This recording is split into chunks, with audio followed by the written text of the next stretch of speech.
The Vorax fleet vanished into faster-than-light travel and left behind a system that had been transformed by violence and salvation in equal measure.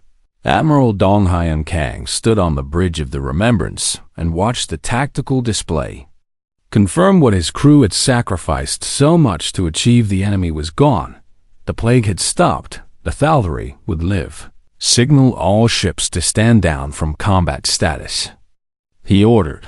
Begin deploying medical teams and humanitarian supplies to the surface. His executive officer looked up with surprise that was tinged with exhaustion. Now we send the doctors? Now the doctors can actually help, Admiral Kang replied. The dispersal units are destroyed, and the remaining infected can be treated with standard medical care. He paused and looked out at the planet they had just saved. We could not save Kepler Colony because we did not understand what was killing us. He said quietly, the Thalvari will survive because we made sure they would not have to learn that lesson themselves. On the surface of Kathsora, Elder Counselor Mevin emerged from her underground shelter for the first time in days and stepped into air that no longer carried the scent of death. The streets that had been filled with the dying were now filled with human medical personnel working alongside Thalvari volunteers to treat the survivors. The crystalline buildings that had been darkened by the plague's corruption were beginning to regain their natural luminescence as the bioweapons effects faded. Counselor Mevin. A human voice called out. She turned to find a woman in diplomatic attire approaching her, accompanied by guards who carried themselves with the tired alertness of soldiers who had recently seen combat. I am Director Yoon Seo Park. The woman introduced herself.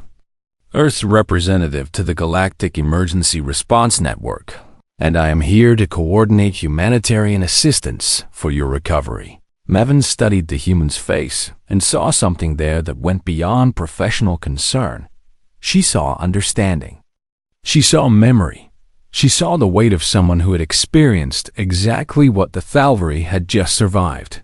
Your fleet. Mevin said slowly, your soldiers. They knew what was happening to us before anyone else even suspected. Yes, Director Park confirmed without elaboration. How? The human woman was silent for a long moment before answering. Because the Vorax did the same thing to us 15 years ago. She said, on a colony world called Kepler, they murdered 60,000 of our people with the same bioweapon they used on you. Mevin felt her crystalline heart constrict with shared grief. And the galaxy sent doctors. She guessed. The galaxy sent doctors. Director Park confirmed. And our people died while those doctors searched for a cure to a disease that was never a disease. She met Mevin's gaze with eyes that held ancient pain and recent determination in equal measure. We learned from that tragedy. She continued. We studied the Vorax methods, and we prepared for the day when we would encounter them again. And we swore that what happened to us would never happen to anyone else. You came to save us because you remembered your own dead. We came to save you because no one should have to learn the lesson we learned. Director Park replied, not the hard way, not at the cost of hundreds of lives. Mevin was quiet as she absorbed the full weight of what the humans had done. They had not come to Kathsora for strategic advantage or political gain, or economic benefit. They had come because they remembered what it felt like to die while the galaxy sent the wrong kind of help. They had come because their trauma had become wisdom, and their wisdom had become protection for others. What happens now? She asked finally. Now your people recover, Director Park said. And now the galaxy learns what the Vorax have been doing for the past century. 3 days later, Director Park stood before the assembled representatives of the Galactic Emergency Response Network and presented evidence that would change the galaxy forever. She showed them the bioweapon signatures from Kathsora. She showed them the identical signatures from Kepler Colony. She showed them the records of 7 other worlds that had suffered mysterious plagues before becoming Vorax territory. The representatives listened in horrified silence as the scope of Vorax deception became clear. For 100 years, The Varax had been conquering worlds through manufactured medical emergencies, exploiting the galaxy's compassionate response protocols to ensure that their victims received doctors instead of defenders. And no one had ever realized what was happening until now we propose a new protocol. Director Park said as she concluded her presentation, "When distress calls are received, military analysis must run parallel to medical assessment, and response fleets must be prepared for the possibility that not every plague is natural." You are suggesting we treat medical emergencies as potential military threats? The Velkathi ambassador asked with obvious discomfort. I am suggesting we acknowledge that some enemies have learned to weaponize our compassion. Director Park replied. The Varax succeeded for a century because they knew we would always send doctors first and ask questions later. She paused and let her words sink in. We cannot afford to be naive anymore, she said. The galaxy is more dangerous than we wanted to believe, and our emergency protocols must reflect that reality. The vote was unanimous. The new protocol was designated the Human Doctrine in recognition of the species that had paid the price to learn its necessity. In a medical bay aboard the carrier Unbroken, Captain G1 Seo lay recovering from wounds she had received during the ground assault.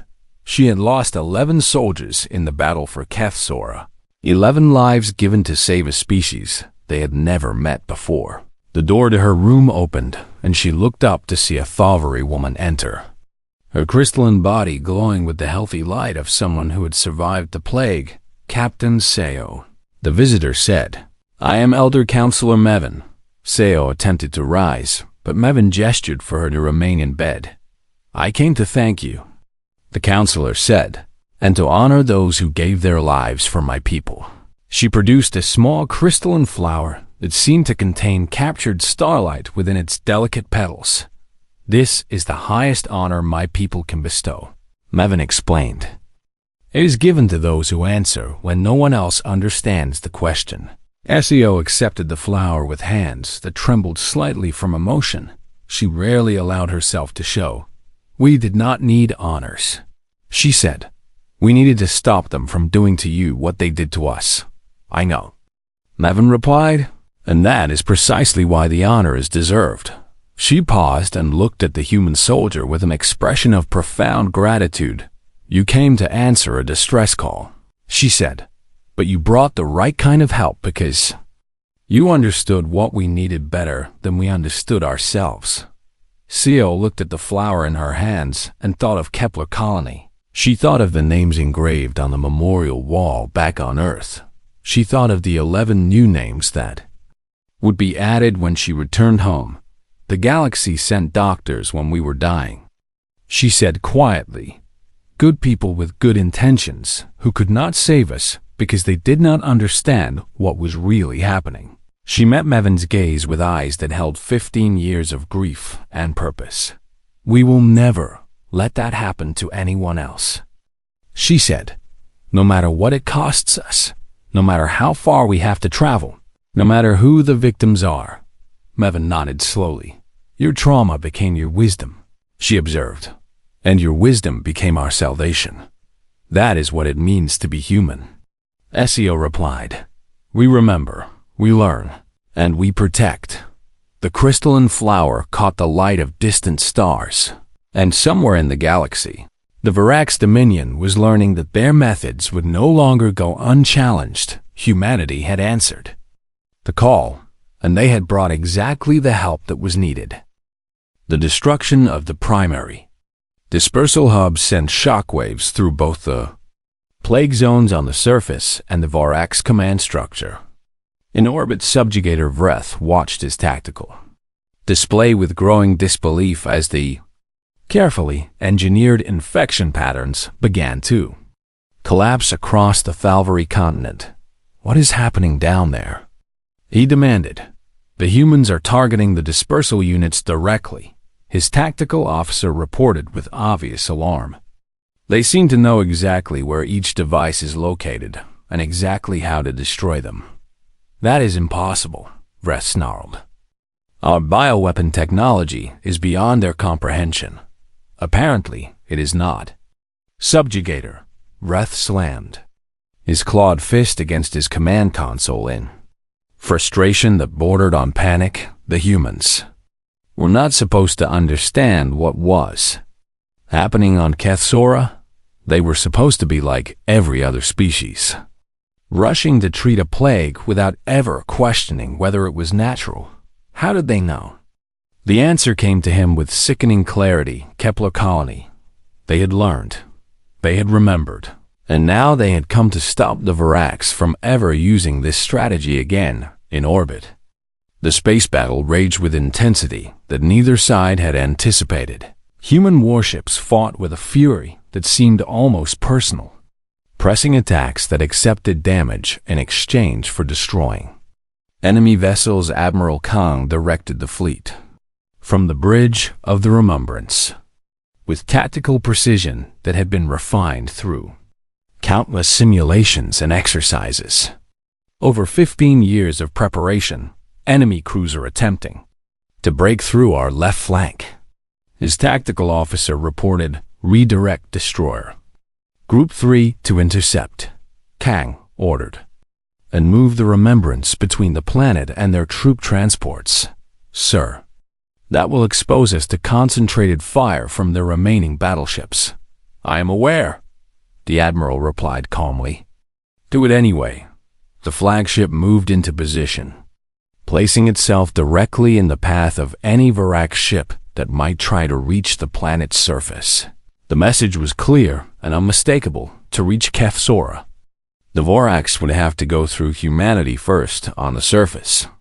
Captain G1 Seo led what remained of her squad toward the next cluster of dispersal units while medical reports from the Thalvary zones began, showing the first signs of hope. The plague spread has decreased by 40% since we destroyed the primary hub, her communications officer reported. Thalvary who were infected are stabilizing. They are not dying anymore? Their condition is not worsening, the officer clarified. The bioweapon seems to require continuous emission to maintain its effects. ECO felt grim satisfaction mixed with renewed determination. Every dispersal unit they destroyed was thousands of Thalvary lives saved. Every minute they fought was another minute for the infected to hold on. Move faster, she ordered her squad. We have 12 more units to eliminate before this is over. In her underground shelter, Elder Counselor Mevin watched the unfolding events with an emotional state that shifted between relief and profound confusion. The plague is stopping, Sareth reported with wonder in his voice. Across every zone where the human soldiers have operated, the infection has halted completely. How is this possible? Another council member asked. They are soldiers, not doctors, because it was never a disease, Mevin said quietly. It was a weapon, and weapons can be destroyed. She watched the tactical feeds from orbital satellites that the humans had somehow restored to functionality, showing the space battle above and the ground operations below. The humans were taking casualties.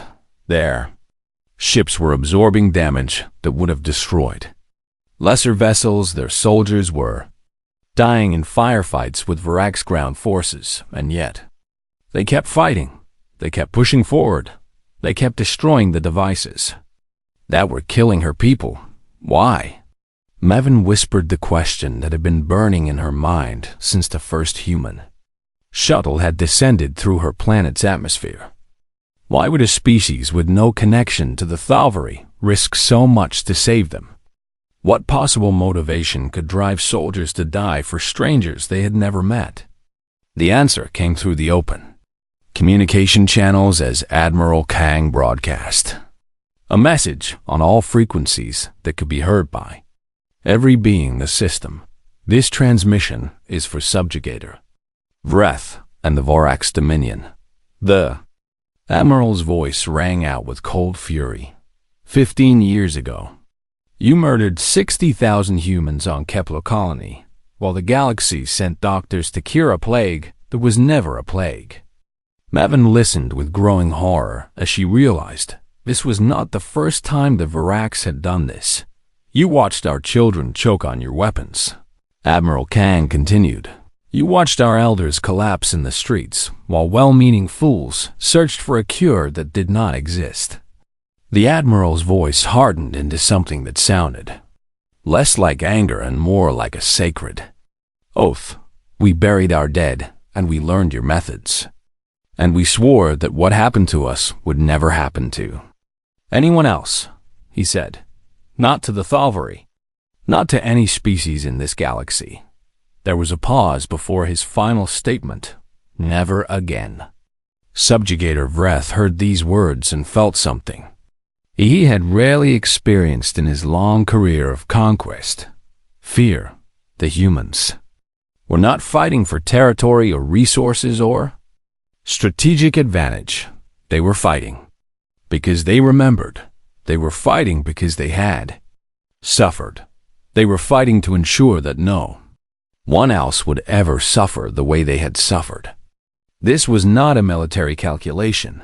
This was a vendetta, and vendetta made enemies unpredictable in ways that terrified professional soldiers like Vreth. Subjugator, his tactical officer reported, with barely concealed desperation. We have lost 6 ships and 3 more heavily damaged. And human ground forces have destroyed 70% of our dispersal units. Can we still complete the terraforming? Negative, Subjugator. The remaining units cannot generate sufficient coverage to prepare the landing zones. Vreth looked at his tactical display and saw the mathematical reality of his situation. He had come to Kethsora expecting to conquer a defenseless world while the galaxy sent humanitarian aid. Instead, he had found an enemy that understood exactly what he was doing and was willing to die to stop him. Order all ships to prepare for withdrawal, he said finally. Subjugator? We cannot win this engagement, Vreth admitted with bitter fury. The humans have turned a simple conquest into a war we did not prepare to fight. His tactical officer hesitated before asking the question that every Varax in the system was thinking, what do we tell the Dominion? Vreth had no answer. How could he explain that a species with no stake in the outcome had intervened with overwhelming force simply because they remembered what it felt like to be victims of the same tactic? How could he explain that human warships had placed themselves between the planet and his fleet as living shields, accepting damage that would have sent any reasonable commander into retreat? How could he explain that the galaxy had finally produced a species that answered distress calls with the right kind of help? The Varax fleet began to withdraw, their engines powering up for emergency faster-than-light travel, while human ships maintained pursuit until the last enemy vessel had left the system on the surface. Captain CO destroyed the final dispersal unit and stood in silence as her remaining soldiers gathered around her. They had won, the plague was stopped, the Thalvari would survive, but the cost had been high. And every soldier present knew that this was just the beginning. The Varax would not forget what had happened here, and neither would humanity. The galaxy had changed today. The rules had changed today, and species that preyed on others through disguised bioweapons would now have to factor a new variable into their calculations. The humans were watching, the humans remembered, and the humans would come. The human first response fleet dropped out of faster-than-light travel at the edge of the Kethsora system with weapons already charged and shields already raised. Admiral Donghyun Kang studied the tactical display with eyes that had been waiting 15 years for this moment. Confirm sensor readings, he ordered. Confirmed, Admiral, his tactical officer replied. Varax battle group consisting of 12 warships and 4 troop transports holding position in the shadow of the 4th moon, exactly where our long-range scans indicated. And the planet? Bioweapon dispersal is approximately 60% complete across the designated zones. the officer reported. Thalvari casualties are estimated in the hundreds of thousands, with the number rising every hour. Admiral Kang felt the familiar cold anger settle into his bones. The same anger that had burned in him since he had walked through the empty streets of Kepler Colony and seen what the Varax had done to his people. "Open a channel to the Varax commander," he ordered. The view screen flickered, and the reptilian face of Subjugator Vreth appeared, his expression shifting from surprise to poorly concealed alarm as he registered the size and composition of the human fleet. "This is Subjugator Vreth of the Varax Dominion," he said with forced authority. "You have entered a restricted zone, and your presence here is unauthorized. This is Admiral Kang of the Human First Response Fleet," came the reply. "We are responding to a distress call from the Thalvari people. The situation on Kefsora is an internal matter," Vreth said quickly. "The Thalvari have violated territorial agreements and are facing natural consequences. And this does not concern outside parties. Natural consequences." Admiral Kang repeated the words slowly, letting them hang in the air between the two fleets. "A tragic plague." Vreth continued with false sympathy. "We arrived to offer humanitarian assistance, but found the situation beyond our medical capabilities." "Humanitarian assistance," the Admiral said. "Is that what you call hiding a battle group behind a moon while your bioweapons murder an entire civilization?" Vreth's composure cracked for just a moment before he recovered. "I do not understand your accusation," he said. "We have committed no hostile action. We know exactly what you are doing," Admiral Kang replied. "We know because you did it to us 15 years ago on Kepler Colony." The silence that followed was filled with tension that seemed to make the very stars hold their breath. Kepler Colony was a tragic natural disaster, Vreth said carefully. "Kepler Colony was 60,000 of our people murdered by your bioweapons so you could steal their world," Admiral Kang responded. "And we have spent every day since then preparing to ensure you never do it again." "You have no proof of these accusations. We have enough proof to justify what happens next," the Admiral said. "Withdraw your forces from this system immediately, or we will remove them by force." Vreth's eyes narrowed with the cold calculation of a predator assessing a new threat. "You would risk war with the Varax Dominion for a species you have no connection to?" "We would risk war with anyone who thinks genocide is an acceptable military strategy. The Thalvari mean nothing to you," Vreth insisted. "There is no logic in your intervention." Admiral Kang leaned forward and spoke with a conviction that seemed to radiate through the transmission like heat from a star. "We do not negotiate with plague makers," he said. "Withdraw or be destroyed, and you have exactly 5 minutes to decide." The channel closed and the tactical display immediately began showing. Varax ships powering up their weapons. "They are not withdrawing," the tactical officer reported unnecessarily. "I did not expect them to," Admiral Kang replied. "All ships engage at will and launch marine assault shuttles toward the primary bioweapon dispersal sites." The battle began with a fury that the Varax had never anticipated from a species. Responding to a medical emergency, human warships surged forward with coordinated precision, while Varax commanders scrambled to adapt their defensive positions. Aboard the assault carrier, Unbroken, Captain Ji-1 Seo led her Marines into their dropships with the grim determination of soldiers who understood exactly what they were fighting for. "Listen carefully." She addressed her troops as the shuttles launched into the chaos of the space battle above. "Our mission is not rescue, it is elimination." She pulled up holographic images of strange mechanical devices embedded in the ground. "These are bioweapon dispersal units," she explained. "They are generating the plague that is killing the Thalvari people. And we are going to find every single one and destroy them." "What about survivors?" one of her soldiers asked. "We save who we can along the way," Captain Seo replied. But our priority is stopping the source of the killing, not treating its symptoms. The dropships punched through the atmosphere of Kethsora and descended toward zones that satellite imagery showed as the epicenters of the plague on the surface. Elder Counselor Mevin heard the sonic booms of atmospheric entry and rushed to the shelter's external monitors with desperate hope. She expected to see medical transports bearing the symbols of galactic humanitarian organizations. Instead, she saw armored assault shuttles painted in unfamiliar colors, descending toward the infected zones with obvious military purpose. "Those are not medical ships," Sareth said with confusion. "No," Mevin agreed. "They are not."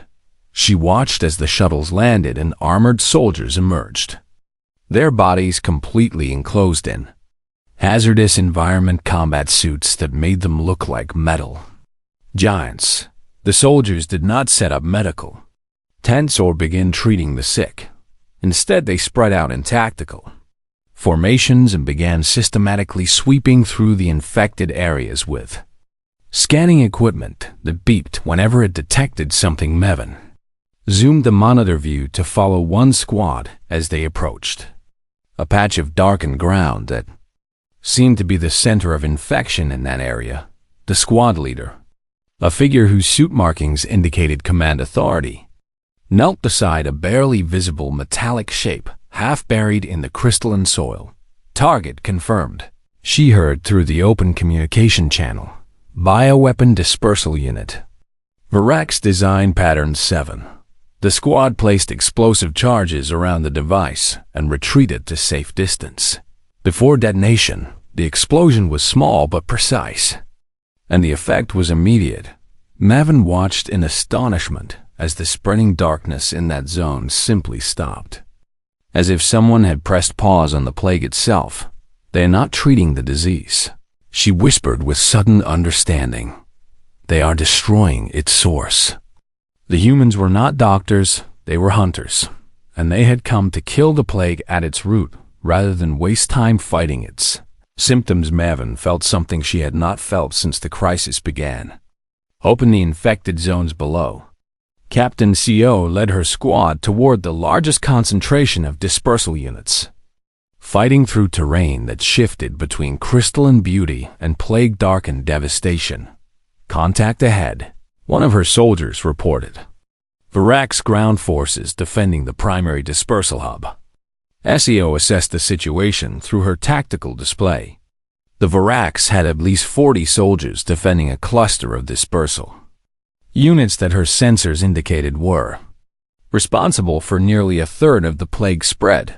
"We are outnumbered," her sergeant observed. "We are outgunned," SEO agreed. "And it does not matter." She raised her weapon and addressed her squad. "Those devices are killing thousands of Thalvari every hour they remain active," she said. "We hold this position and we destroy them, whatever the cost." The battle that followed was brutal, and unforgiving human marines clashed with Varax soldiers in close combat, while engineers worked desperately to plant charges on the dispersal units. Captain CO saw 2 of her soldiers fall before they reached the primary hub. She saw a third take a wound that would have killed anyone without their advanced combat armor, but they kept fighting. They kept pushing forward because they all remembered what had happened on Kepler, and they all knew that somewhere on this planet, Thalvari families were dying the same way human families had died 15 years ago. The charges reached their targets. The dispersal hub exploded in a cascade of fire that lit up the darkened zone like a second sun, and across the continent, the plague that had been spreading with unstoppable fury suddenly slowed to a crawl. Captain Seo stood in the center of the destroyed hub, surrounded by the bodies of enemies and friends alike, and allowed herself one moment of grim satisfaction. They were winning, not because they were stronger or smarter or better equipped than the Varax, but because they cared about strangers the way they wished someone had cared about them. The battle continued above and below. But the outcome was no longer in question. Humanity had come to answer a distress call, and they had brought the right kind of help. The alarm pierced through the quiet hum of Station Valeth like a scream cutting through silence, and every being in the Galactic Emergency Response Network. Headquarters turned toward the central display with expressions of immediate concern. Director Yoon Seo Park set down her coffee and rose from her seat at the human delegation table, her eyes narrowing as the massive holographic screen flickered to life with cascading streams of emergency data. Priority Omega distress signal, announced the station's artificial intelligence in a voice that carried no emotion but somehow still conveyed urgency. Origin point confirmed as Kethsora, homeworld of the Thulvari Collective. The other species representatives began murmuring among themselves, their various forms of communication, creating a symphony of clicks and whistles and subsonic vibrations.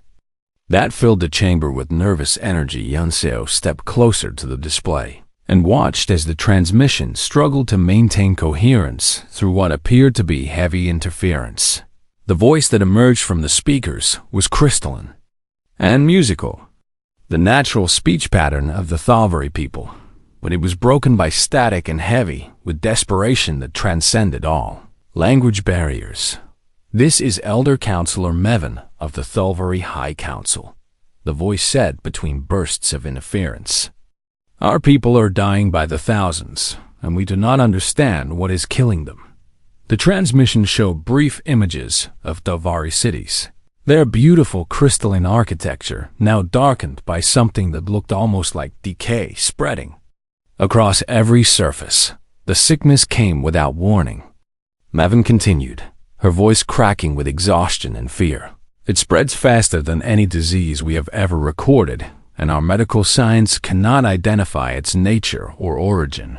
The feed cut to images of Thulvari citizens collapsed in streets, their normally luminescent crystalline bodies now dull and cracked with dark veins spreading beneath their translucent skin.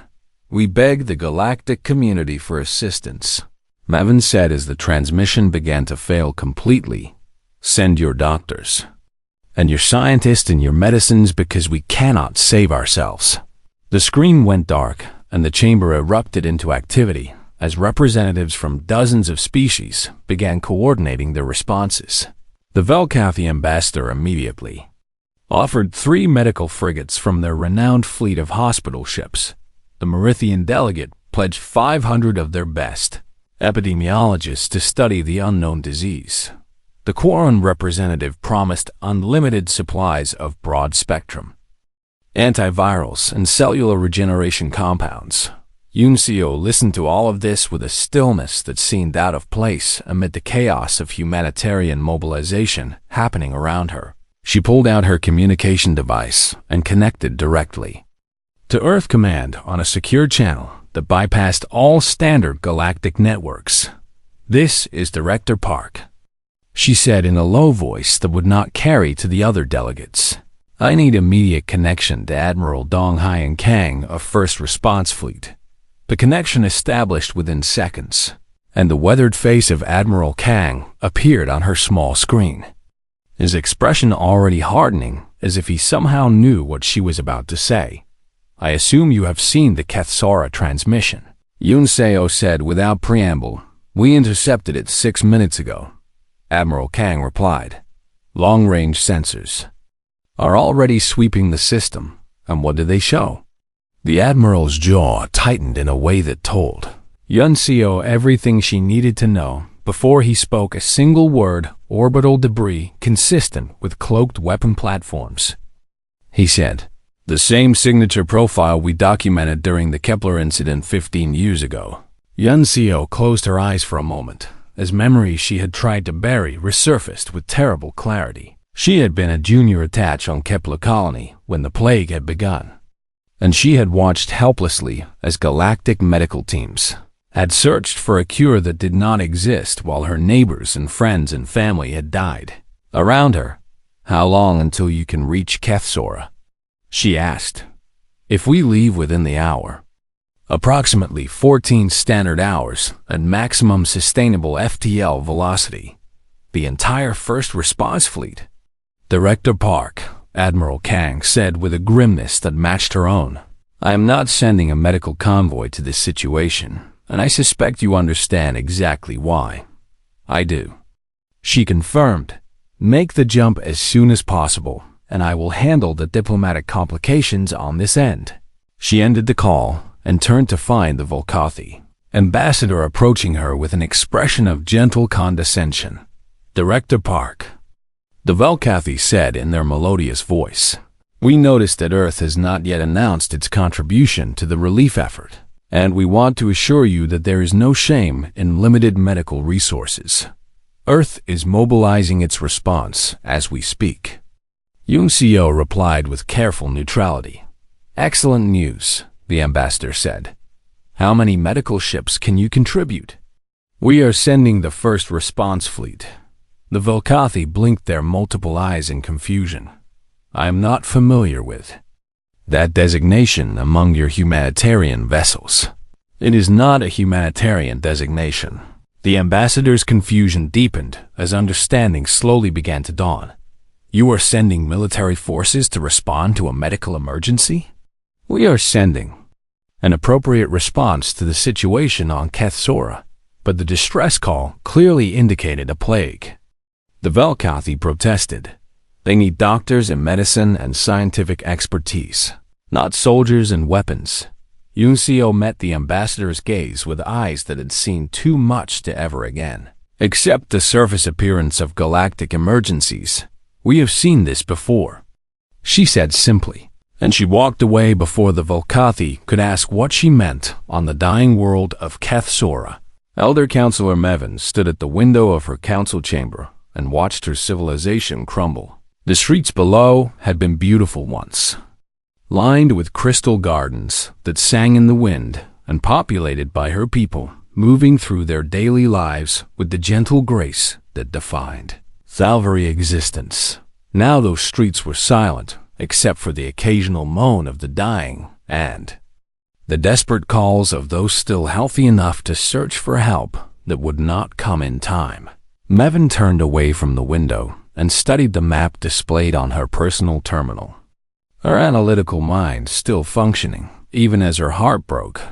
The plague had appeared simultaneously in 17 different locations across their largest continent, and it had spread outward from each origin point in perfect concentric circles. Too perfect. She thought disease did not spread in geometric patterns. Disease did not respect arbitrary boundaries between districts. Disease did not stop precisely at the edges of certain zones, as if waiting for permission to proceed.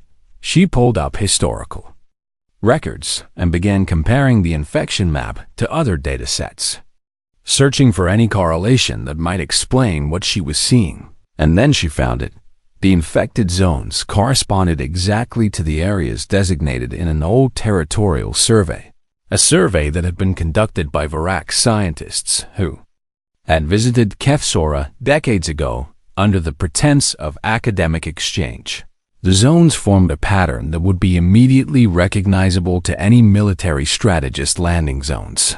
The plague was not killing her people at random, it was clearing specific areas for something that would come after. Mevin rushed to her communication terminal and attempted to send an emergency transmission to the Galactic Council.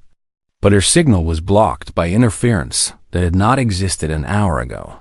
She tried 17 different frequencies and found every single one jammed. They were not just dying.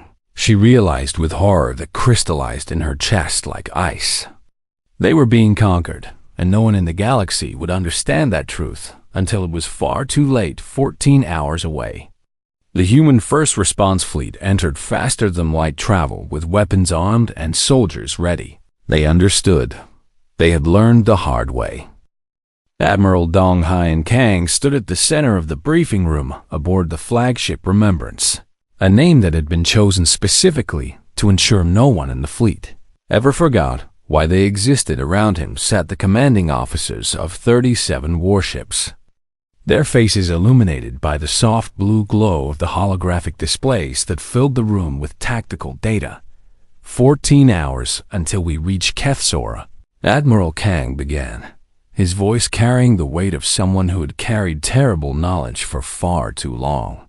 Before we arrive, you need to understand exactly what we are flying into. He activated the primary display, and the image of a beautiful green world appeared, dotted with small human settlements that looked peaceful and prosperous. This was Kepler Colony 15 years ago. He said, population of approximately 300,000 human colonists, primarily agricultural workers and their families. The image shifted to show the same world, but now the settlements were dark and the fields were brown and dying. And this was Kepler Colony 6 months later. The officers who had not served during that time leaned forward with expressions of growing unease. The official galactic record states that Kepler Colony was devastated by an unknown pathogen that defied all medical intervention. Admiral Kang continued, the Galactic Council sent their best doctors and researchers, and those experts worked tirelessly to find a cure while our people died around them. He paused and let the silence stretch until it became uncomfortable. The official record is wrong. He changed the display to show microscopic images of strange crystalline structures embedded in organic tissue. What killed our colonists was not a disease. He said, it was a bioweapon engineered by the Varax Dominion specifically to break down human cellular structure while simultaneously terraforming the affected areas to become suitable for Varax habitation. Murmurs of anger rippled through the assembled officers. The plague did not spread randomly. Admiral Kang explained as he overlaid infection maps onto the colony's geography. It spread in precise geometric patterns that corresponded to optimal landing zones for a planetary invasion force. He showed them the final piece of evidence. Sensor logs that had been classified for 15 years. 3 days after the last human colonist died, Vorax ships entered the system and began establishing permanent settlements on land that their bioweapon had prepared for them. Captain G1CO, commanding officer of the Marine assault carrier, Unbroken, spoke first. Why was this information never released to the galactic community? Because we had no proof that would satisfy galactic legal standards. Admiral Kang replied with bitterness that he did not try to hide. The Varax were careful, and their bioweapon degraded into untraceable compounds within weeks of deployment. So they got away with it, another officer said. They got away with it, the Admiral confirmed. And according to our intelligence analysts, they have done the same thing at least 7 times since then, always targeting species with limited military capability and always disguising their conquests as natural disasters. He changed the display one final time to show the distress signal from Kethsora alongside sensor data from the system. The plague affecting the Thalvari matches the signature profile of Varax bioweapons exactly, he said, and our long-range scans have detected a Varax battle group hiding in the shadow of the planet's largest moon. The room erupted with voices demanding action, vengeance, justice for crimes that had gone unpunished for far too long. Admiral Kang raised his hand and silence returned instantly. We are not going to Kethsora for revenge, he said firmly. We are going to Kethsora because the Thalvari people deserve better than what happened to us. He looked around the room at faces that reflected his own determination. We are going to stop this, he said, not because we have a treaty with the Thalvari, not because we have any strategic interest in their system, but because we know what it feels like to call for help and receive the wrong kind of answer. On the surface of Kethsora, Elder Counselor Mevin had gathered the surviving members of her government in an underground shelter that had been built generations ago for emergencies that had never come, now that emergency had arrived. And the shelter felt less like protection and more like a tomb. The communications blackout is complete, reported her chief technology advisor, a young Thalvari named Sareth, whose crystalline body flickered with the pale light of exhaustion. "We cannot reach anyone outside our own planet. What about the Galactic Relief Fleet?" asked another council member hopefully. "Surely medical ships are already on their way." Mevin shook her head slowly. "Even if medical ships arrive, they will not save us," she said, "because what is killing our people is not a disease." She shared the evidence she had compiled, the geometric spread patterns and the correlation to the old Vorax survey and the suspicious timing of the communications jamming. The council members absorbed this information with the unique Thalvari expression of horror, their bodies dimming as their emotional distress disrupted their natural bioluminescence. "The Vorax are conquering us," Sereth whispered, "and they are using our own distress call to ensure that the galaxy sends doctors instead of defenders. By the time anyone realizes the truth, it will be too late," another council member said. "We will be dead, and the Vorax will claim they arrived to find an empty world devastated by plague." Mevin felt despair threatening to overwhelm her, but she forced herself to think clearly. "There must be someone who will understand," she said. "Someone who has seen this tactic before and will recognize it for what it is." "Who would have such knowledge?" Sereth asked.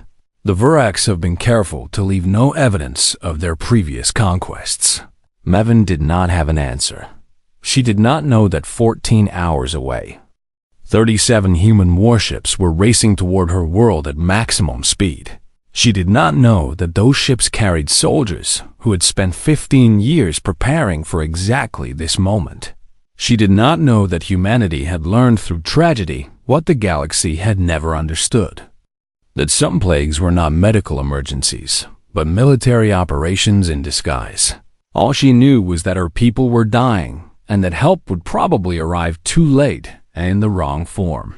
In the orbital shadow of Kethsora's largest moon, Subjugator Vreth of the Vorax Dominion reviewed the progress reports from the surface with satisfaction.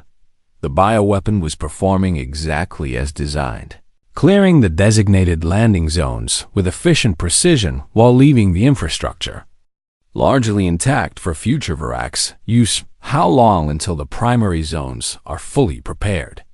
he asked his tactical officer. "Approximately 40 hours. "Subjugator," came the reply. "The Thalvari are proving slightly more resistant than projected, but the outcome remains certain." "And the galactic response?" "Multiple medical convoys have been dispatched from various species," the tactical officer reported. "Standard humanitarian protocol, exactly as we predicted." Vreth allowed himself a moment of cold amusement. The galaxy was so predictable in its compassion, always rushing to treat symptoms without ever questioning whether the disease was natural. By the time the medical ships arrived, the Thalvari would be dead, and the Vorax would control a strategically valuable system without ever firing a weapon that anyone could trace. It was the perfect conquest, just like all the others before it. He had no idea that human ships were already halfway to his position. He had no idea that humanity had seen this trick before and had sworn never to let it succeed again. He had no idea that in approximately 7 hours, his careful plans would collide with a species that had learned the hard way to answer distress calls with warships first and medicine second. The galaxy believed the Kepler incident had been a tragedy. Humanity knew it had been a lesson, and they were coming to share that lesson with the Vorax.